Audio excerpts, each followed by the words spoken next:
It's an incredibly beautiful time of year right now. We have fall colors here. We're in the middle of November, but we still have leaves on the trees, and it is just beautiful out. I thought we would again come into the cabin and have one of these kind of slow videos. I'm going to do a little cooking here and do some talking. It is perfect, right, to sit by the fire and have a little chat. What I'm going to be doing here is just super simple little Johnny cakes or journey cakes.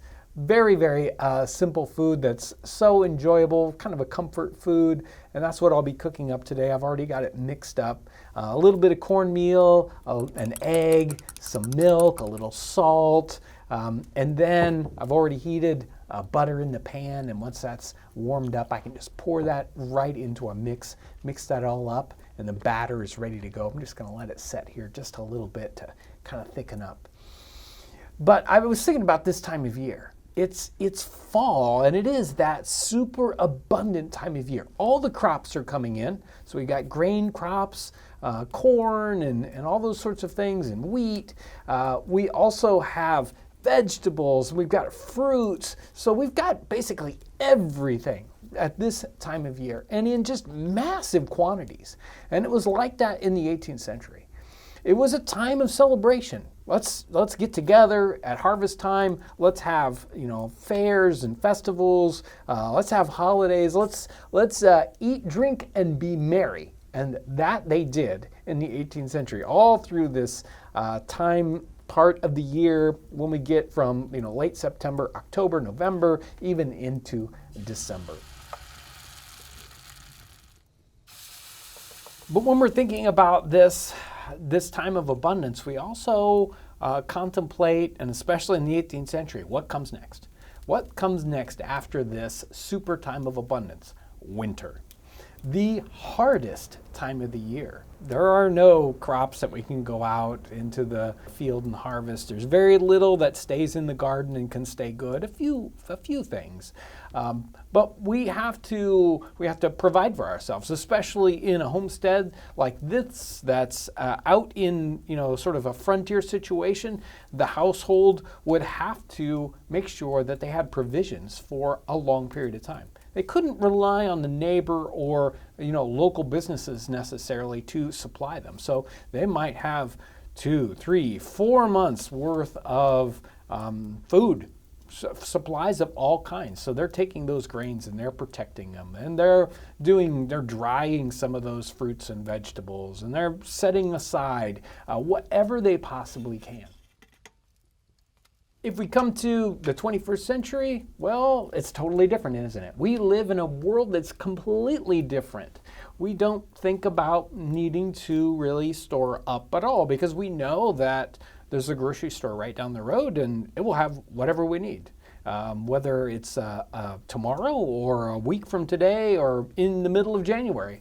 So in our modern sense, if we think about a lot of storage and a lot of stocking up, we might connect that with the idea of emergencies and a great amount of worry. When in the 18th century, certainly that wasn't true. That was just what they needed to do. They expected to do that every season, knowing that they needed to rely on themselves a little bit more than rely on food that would come in that they just didn't know whether it would actually happen or not. So they had to stock up on themselves. So now maybe we can take a page out of the 18th century book.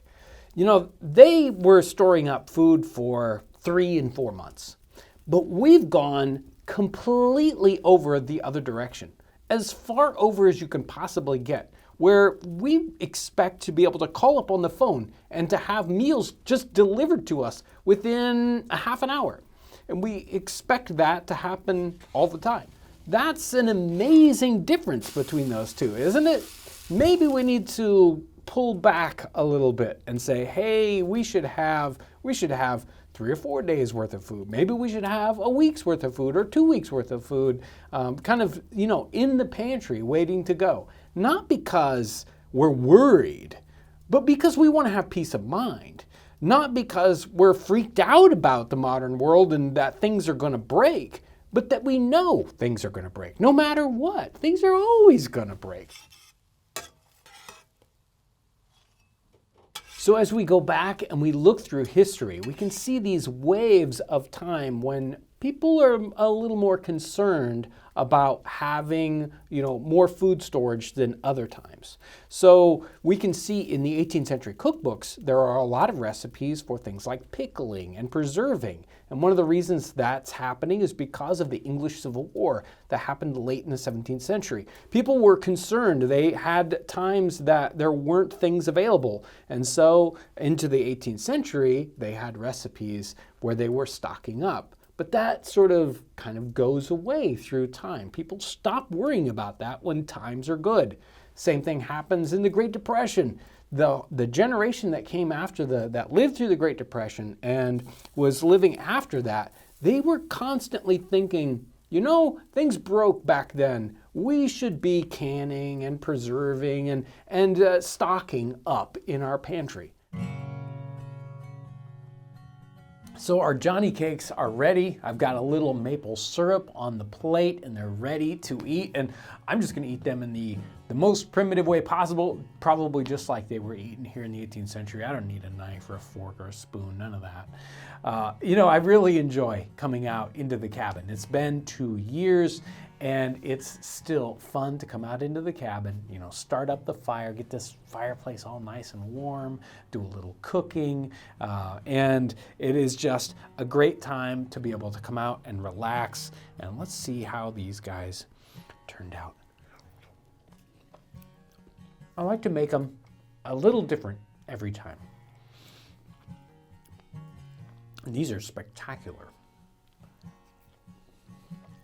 Very, very good. I love that getting the butter into the recipe. So melting that butter first and then putting it in the mix with the other liquids. You can't have the liquids be really cold or the butter will solidify. But if you put those things in first and then you mix that melted butter in right after it, it makes them all buttery and the pan is already buttered and ready to go. It's just a super way to cook these guys. These Johnny cakes in a time period were great for the meal right after they were cooked, but they could also be easily, stored, put them in a little bit of piece of paper or whatever, take them out to the work the next day. They're a nice snack. You might not have maple syrup with them, but they're a food you can take along with you. So they're great for a journey, journey cakes, or they're just wonderful for, any kind of meal. And they're so simple. And we used all the things that you would have stored up in your household. A little bit of ground cornmeal, you're going to have a little bit of milk or eggs. These things are things that anybody would have stored back and ready to go. So what do we take out of this, talk today? I think it really has to do with being responsible. Being responsible in our household or in our person with having enough. Again, maybe we don't need to be, in the 18th century with 4 months worth of, supplies to carry us through winter. But we do need to be thinking about, just even the smallest, even personal emergencies. Maybe we're responsible for ourselves, and we also need to be able to be, somewhat responsible for the people around us, our loved ones or our neighbors.